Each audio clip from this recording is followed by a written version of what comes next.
COVID rules will be eased at Christmas to allow up to 3 households to enjoy a 5-day festive season together indoors. Follows the agreement between the UK government and the leaders in Wales, Scotland and Northern Ireland to relax COVID restrictions for the festive period. Scientists are warning the move may cause a third wave of infections. So is the Christmas bubble plan worth the risk? Well, we're joined now by the President of Epidemiology at the Royal Society of Medicine, a member of Independent Sage, Professor Gabriel Scally, who says it's a bad idea and there'll be a price to pay, and the journalist Ella Whelan, who says the effects of lockdown can be as bad as the virus itself and we should trust the public more to do the right thing, which is a view that many hold. Gabriel Scally, how worried are you about this 5-day green light by the government that up to 3 households, which could be, in some big families, 20, 25 people potentially, can all amass for 5 days over Christmas? I am very worried. I can't think of anything that's more likely to spread the virus than being indoors in the middle of winter with a big group of people, and particularly, Piers, that very often at Christmas, these are multi-generational households. So you have young people who are the most likely to carry the virus and have the virus, mixing with really elderly people who might have been, very sensibly keeping themselves safe for the last number of months. So I really worry about that potential for mix. Professor Scally, we spoke last week about this, and you issued a very stark warning that, frankly, mixing with vulnerable people will lead to an increase in deaths in January or February. I mean, it is as stark as that. It is, absolutely, and I don't think we should pussyfoot around this. And the government must know, they must have some estimate about how many deaths will result from this for 5 days, relaxation for 5 days. And it will result in deaths, of course it will, and it'll be deaths of friends and family that we've mixed with, and it will lead to more spread of the virus. There's no doubt about it. I'm so pleased that, because I absolutely agree with your poll. So many people are saying, I'm having none of this. I haven't gone through the last 9 months only to let it all go over Christmas. And with vaccines coming and the finishing line in sight, the last thing we need to do is let down our guard. Well, that's the question for Ella Whelan. Look, I get that people want to have some normality back in their lives. We all do. We'd all love to have a normal Christmas, but this is not a normal situation. And with the vaccine news so encouraging, they're going to get rolled out now within a matter of weeks. Why are we so fixated on having a big 5-day family Christmas? Well, I don't think this is just people being selfish and wanting to, get round the table and share a turkey. It's quite serious, the issue of isolation that we've had for 9 months, particularly for people who live alone, and for elderly people. So let's not underestimate the importance of people socialising, what that means to people psychologically and physically. But the point I want to make is, no one sensible, I think, would underestimate the seriousness of this virus. That is just, it's not up for question. It is a serious virus and it does kill people. The thing that I'm not often a fan of the government, and I think they've handled this pandemic rather badly because they've failed to put trust in the public and have quite often patronised us in a way that's decimated any kind of sense of solidarity or partnership in this. But the point I want to make is that this relaxation around Christmas gives people choice. And I think the reason why that's important is that people will exercise sensible judgment. So if you have been working here, there and everywhere, if you've been going all around and you think, well, the chances of me having the virus might be quite likely, I think a sensible person with all the information, which we do have by now because we talk about it endlessly, would not go and visit their 70, 80-year-old granny for fear of passing on the virus. But if you have lived a life, maybe you've been working from home, you haven't been out that much, and maybe even if you, let's say if you're really lucky and you get a chance to get a test and you test negative, well, then you might make a different decision. I think the important thing is about empowering people to make sensible decisions, safe decisions, but that the key thing is they are their own decisions. And that the crucial thing is, in that way, you continue good public morale, you continue a kind of sense of trust. But Ella, but COVID doesn't become any less infectious, does it, over Christmas? So if I'm you not and arguing if you that. but if you think you've been sensible, and then you meet up with 2 other households, and there's a whole load of you, and they've all got support bubbles, and there's a massive group, you know. Unfortunately, COVID is just as infectious over those few days as it was just before and just after. And you might think you've been sensible, but you might be the one seeding the virus in that group.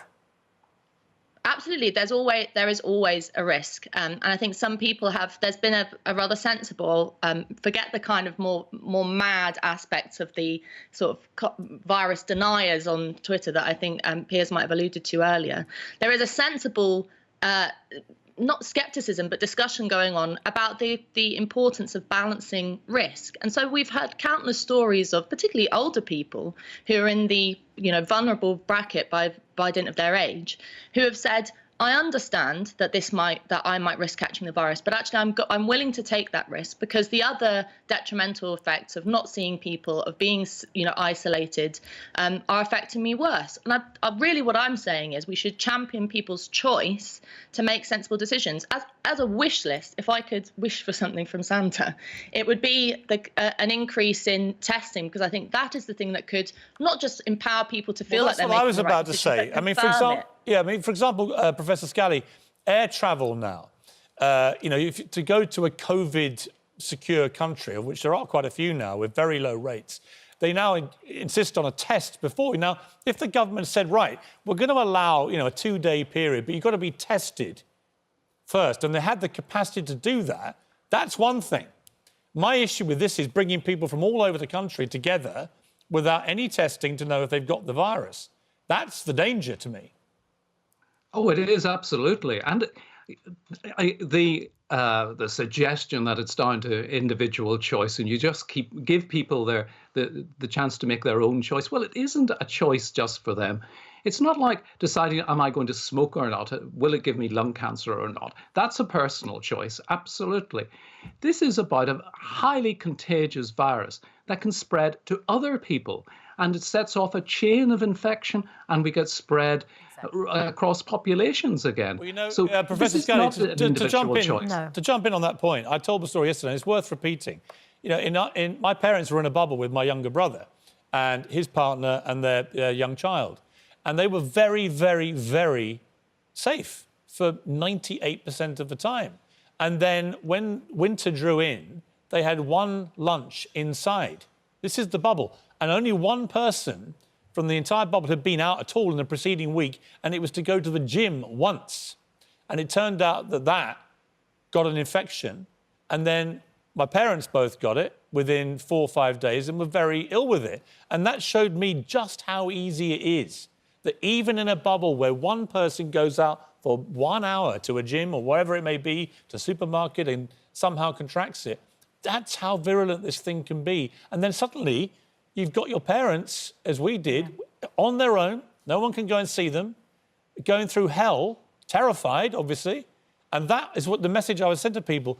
Do not underestimate this thing. It is in a flash. That's the thing you think, because this is my point, Ella. You think you're being careful. No, when you see people getting COVID, they don't go, oh, it's because I was out socialising and, licking door handles. I mean, people basically think they're being careful. It is incredibly infectious. Well, are careful, but actually have to do essential things or to, get out and get some fresh, whatever it may be. There's no zero risk. And it just showed me in a family environment where you're all relaxing, you're all next to each other, you're drinking, you're laughing maybe. At Christmas, you might be singing some carols. It's a recipe, as many of our viewers, Ella, are saying, it's a recipe for disaster. I think the question of risk is really interesting. I mean, I remember listening to the Dr. Claire Gerardo, who's been great commenting on this on social media, and she said on the radio the other day that everything that we do in life has a risk. When you go out for your morning coffee and cross the road, you're taking a risk. And that's not to downplay the obviously different scenario that we're living in at the moment with the pandemic, when the risk is far, far higher in terms of we're dealing with an infectious disease that doesn't care about politics, that doesn't care about what we say on daytime television. But the question of balancing risk is an important one and shouldn't just be dismissed as something that's either selfish or, someone not taking this seriously. I mean, the problem I have with Professor Scally is that while I doff my cap to scientists and professors around the epidemiology of this, I've not got any clue about the science of the virus. But when it comes to political decisions about how we manage society's response to the virus, then I think there is some scope for debate. And I know that me and him have clashed on social media about his suggestion that people should go outside and open their Christmas presents in the garden. And I think that the problem is that while polls kind of show us a snapshot of what some people might be thinking, there is a general sentiment of a lack of trust in the public in thinking that really the people that are running the show don't get OK, this. well, final word to Professor Scally on that. I mean, actually, the polls are pretty consistent. Everything I've seen about all COVID-related polls shows a broad sort of 75 to 80% public support. As we know, we can't trust polls. Well, polls you know what? People always say that when the polls don't give them the result they want. Professor Scally, final word to you. Well, it's quite simple. Have a safe Christmas. It doesn't have to be with a big gathering of friends or relations. If you're going to spend time with people, spend it outdoors. Take maximum advantage of ventilation and the great protection of ventilation. And, look forward. The light is not just at the end of the tunnel. Vaccination is coming very quickly, and we can easily do without big spreading events in any of our lives this Christmas. So my appeal to people would be take it very easy this Christmas and keep yourself safe. Professor Scally, Eloise, thank you both very much for a good debate. Hilary, you want to jump in? Yeah, there's a cartoon doing the rounds between doctors at the moment, and the patient is talking to the doctor, and the patient says, "Doctor, how long will this coronavirus be around?" And the doctor says, "I don't know, I'm not a journalist." We've just heard equal time and weight given to a journalist and a professor of epidemiology. Ella makes some good points. I know isolation is a major problem, but there are other ways of dealing with isolation. When we're talking about people gathering for Christmas, remember what social distancing means. It means if you're in close contact with somebody, you're within 2 metres for more than 15 minutes. Here we're talking about 3 households being within half a metre of each other for up to 5 days. It's a massive mistake, and we will regret it.